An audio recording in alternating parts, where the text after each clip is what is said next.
नई अगर पति का नाम लेती है तो उसकी आयु तिल भर की छड़ होती चली जाती है। कितना तिल भर स्कंद पुराण में लिखा है किड होती चली जाती है। नई अगर जस्ट पुत्र का नाम लेती है, गेस्ट में अगर बेटी है तो उसका नाम ले सकती है, पर जस्ट पुत्र बड़ा पुत्र है और पुत्र का नाम लेती है तो उसे बालक की कभी उन्नति नहीं हो सकती। तुमसे मन से या धन से वह बालक हमेशा सब दुखी ही रहेगा। तुम दुनिया का सारा सपोर्ट कर दो, तुम चाहे अपनी प्रॉपर्टी बड़े बेटे का नाम कर दो, तुम चाहे तो पूरा दुनिया भर का सुख अपने बेटे के सामने लाकर खड़ा कर दो, तो भी अगर अपने बड़े पुत्र का नाम बार बार लेती हैं, वह पुत्र या तो तन से या मन से या धर्म से दुखी ही मिलेगा, वह सुख नहीं कर सकता। और जिन जिन के घर में बड़ा पुत्र हो और बड़े पुत्र का नाम आप माताएं लेती हो तो उसकी दशा जरूर देख लेना एक बार। और कथा गलत नहीं कर सकती, स्कंद पुराण कभी गलत नहीं बता सकती।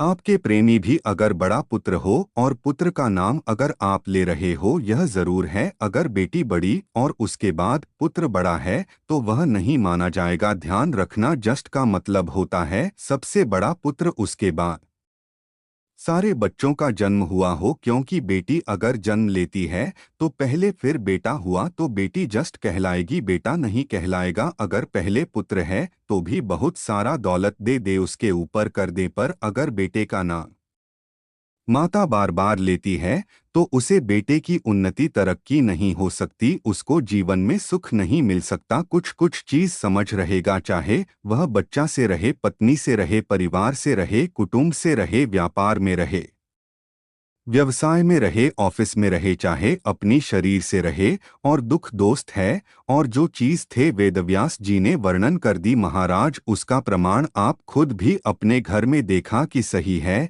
कि गलत। जिस जिस घर में बड़ा पुत्र हो और उसका नाम बार बार लेती हो, वह तन मन और धन से तीन तरह से। इसलिए निवेदन करूंगा, इसलिए मैं आप कभी कुछ नहीं बोली है, कभी नहीं यशोदा, कभी कृष्णा नहीं कर्णत करते। आपके बेटे का नाम कुछ भी आप उसको नाम से मत पुकारा करो, उसका नाम चेंज कर दो, थोड़ा सा बदल दो आप उसे नाम से उसकी पुकार। अब जो भी बोलना चाहे, आपके दिल की बात है तो आपके पुत्र से अब क्या बोल सकते हो। मेरी कौशल्या मैया, राम को केवल राम ही रहती थी, राघव बड़े हुए बन जाना पड़ा, लौटकर आए धोबी की वार्ता सुनकर सीता का प्रत्यय करना पड़ा, समय आया लक्ष्मण का त्याग करना पड़ा और समय आया तो शरीर को ही सरयू में छोड़ना पड़ा। कहाँ से देखते रहे, पत्नी का नाम अगर नहीं ले रही है तो तिल तिल भर उसकी उम्र घट रही है।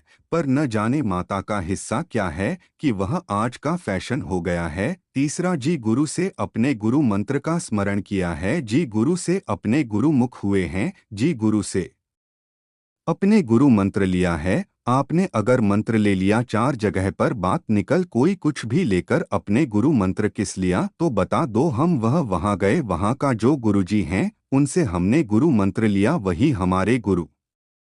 नाम का सम्राट ना करते, उसकी पहचान बताने का प्रयास करो। वह इससे वह वैसे, वह वहां रहते हैं, उसका गुरु का नाम लेने से क्या जाता है। महाराज, शास्त्र कहता है गुरु जिसने मंत्र लिया दिया उसका नाम मत लो, गुरु ने जो मंत्र दिया उसका नाम बहुत ध्यान देना। महाराज, दुनिया के लोग गुरु का नाम लेकर बैठे हैं, गुरु का नाम नहीं याद करना, हमें गुरु मंत्र याद करते हैं। जो गुरु ने मना कर दिया उसका स्मरण करती है। जब माला जपने के लिए बैठते हैं तो गुरु का ग्रह तुम्हारे सामने होना चाहिए कि हमने उन गुरु जी से मंत्र कर लिया है और गुरु का नाम नहीं पुकार सकते। विग्रह सामने हो और मंत्र जो गुरु ने दिया है उसका स्मरण, उसका हम बार बार अगर गुरु के नाम का स्मरण करते हैं, उसका नाम अगर हम बार बार ले रहे हैं तो हमारे घर में महाराज की शांति टिक्की नहीं। थोड़ा सा भी अगर तुम्हारे परिवार में, तुम्हारे घर में कोई किसी की निंदा करता हूं तो कह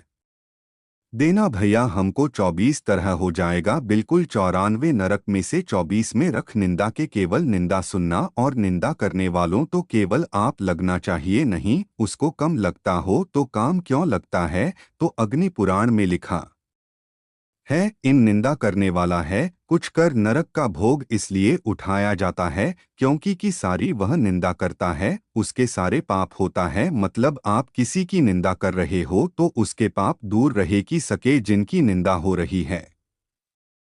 वह निंदा करने वाले को तो भगवान इसलिए पैदा की क्योंकि आप और धोएगा तो इसलिए उसको चंद्र लगा और जो सुन रहा है